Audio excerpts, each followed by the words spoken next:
Ringing up Jonathan Smith.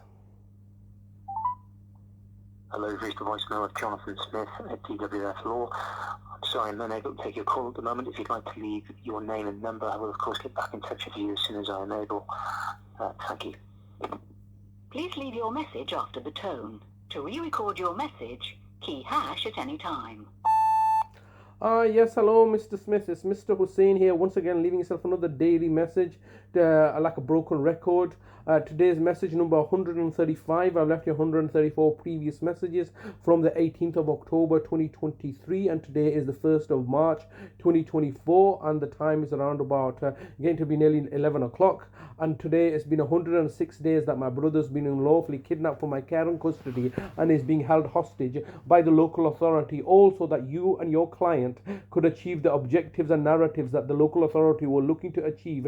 Particularly, this whole case has effectively been about the local authority utilizing these civil proceedings in order to establish that my brother lacks mental capacity, because that was something that they required. As you know, this case has taken a very different turn following the purported final hearing on the 30th of November 2022 before the newly appointed at the time District Judge Wilcox, which I've made clear allegations was made a judge as a direction at the direction and behest of the local authority who had privately commissioned her services off in order to railroad something through. You, I don't believe at the time, was present at the hearings because your predecessor Kate Josh attended that hearing, which was meant to be a railroading and basically achieving. You were supposed to achieve this issue back initially in April 2022 before Deputy District Judge Maudsley had railroaded this through. So it was going to be originally quite efficient.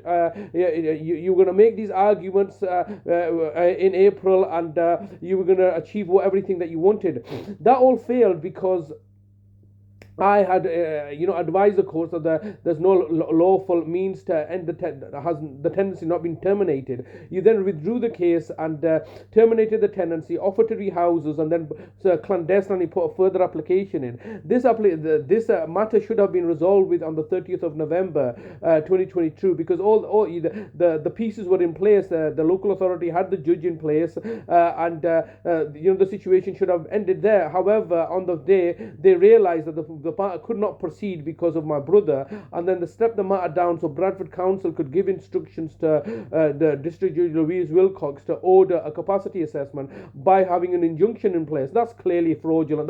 It was evident to me that the fraud was taking place on the 30th of November before the first hearing that I attended. It's always been fraudulent. The hearing before that, which I didn't attend, the gas safety inspection on the 30th of September 2022 before District Judge Foster, was clearly a fraud. And at least the hearing on the 5th of July 2022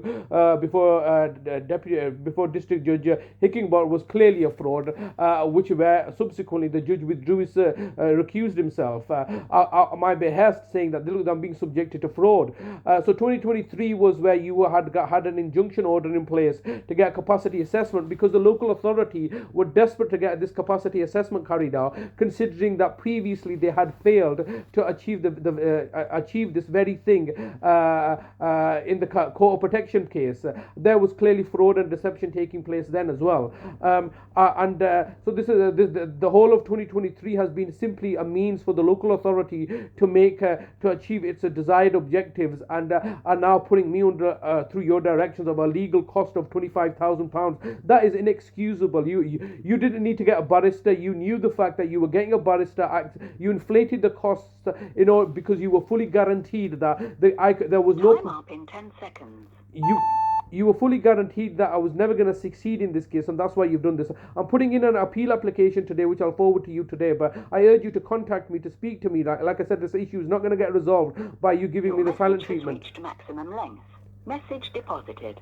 Thank you for calling. Goodbye.